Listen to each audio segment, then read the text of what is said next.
Assalamualaikum warahmatullahi wabarakatuh. Perkenalkan, saya Fitri Sultan, Standu 073-2019-0038, jurusan Ilmu Kelautan, Angkatan 2019, Fakultas Perikanan dan Ilmu Kelautan, Universitas Muslim Indonesia.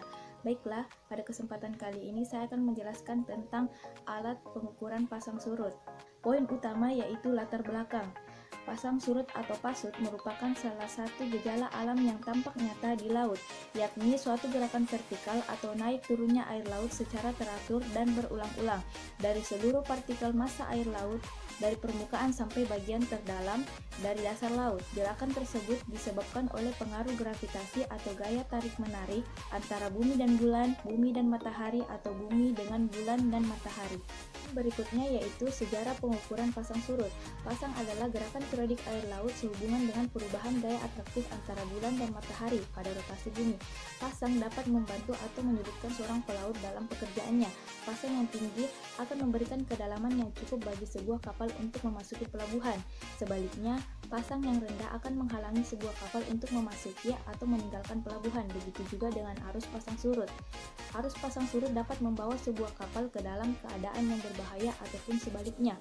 Oleh karena itu, maka perlu dilakukan suatu penelitian ilmu pengetahuan untuk dapat mengkaji tentang pasang dan arus pasang surut serta menciptakan suatu prediksi terhadap pasang surut di mana dapat digunakan untuk membantu kegiatan pelayaran serta kegiatan lain yang berhubungan dengan lautan. Alat ukur pasang surut dinamakan dengan teeth gauge. Pengukuran pasang surut pada awalnya dilakukan dengan suatu observasi dengan menggunakan tiang yang diberikan ukuran dan diletakkan di laut. Namun, pengukuran pasang surut dengan metode ini sangatlah tidak efisien karena seorang pengamat harus berada pada tempat tersebut setiap waktu untuk memperoleh data yang diinginkan. Pada awal penggunaannya, alat ini sering ditempatkan di pelabuhan. Kemudian seorang pelaut dapat melihat alat ini dengan menggunakan teropong atau mengetahui kedalaman pada pelabuhan tersebut. Manfaat alat pengukuran pasang surut. Manfaat yang besar bagi manusia seperti transportasi, penanganan pencemaran, dan penanganan pelabuhan atau objek wisata. Hingga kini telah banyak jenis alat pengukur pasang surut yang telah dirancang.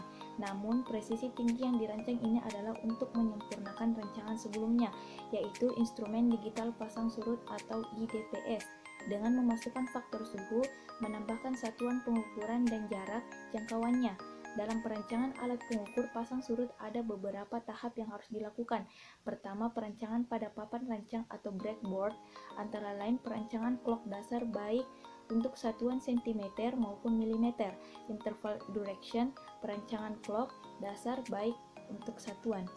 Selanjutnya yaitu metode atau prosedur kerja alat pengukuran pasang surut. Yang pertama yaitu palem atau tide pole, merupakan alat sederhana yang terbuat dari kayu dengan pengukuran panjang sekitar 3-5 meter, lebar 5-15 cm, sedangkan tebalnya 1-4 cm.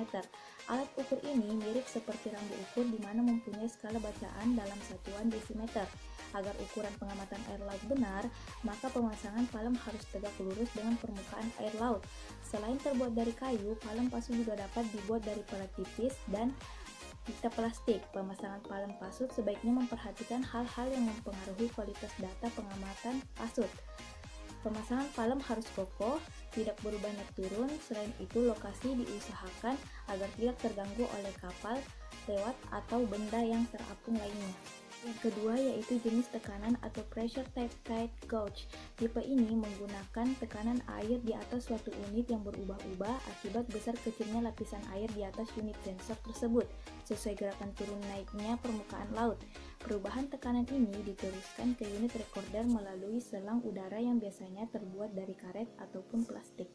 Dan tentunya dengan alat-alat tersebut sangat berguna bagi bidang ilmu kelautan karena alat tersebut dapat mempermudah untuk melakukan penelitian-penelitian lainnya untuk mengetahui seberapa besar pasang surut itu dengan mudah. Itulah materi yang bisa saya sampaikan. Semoga bermanfaat. Sekian, wassalamualaikum warahmatullahi wabarakatuh.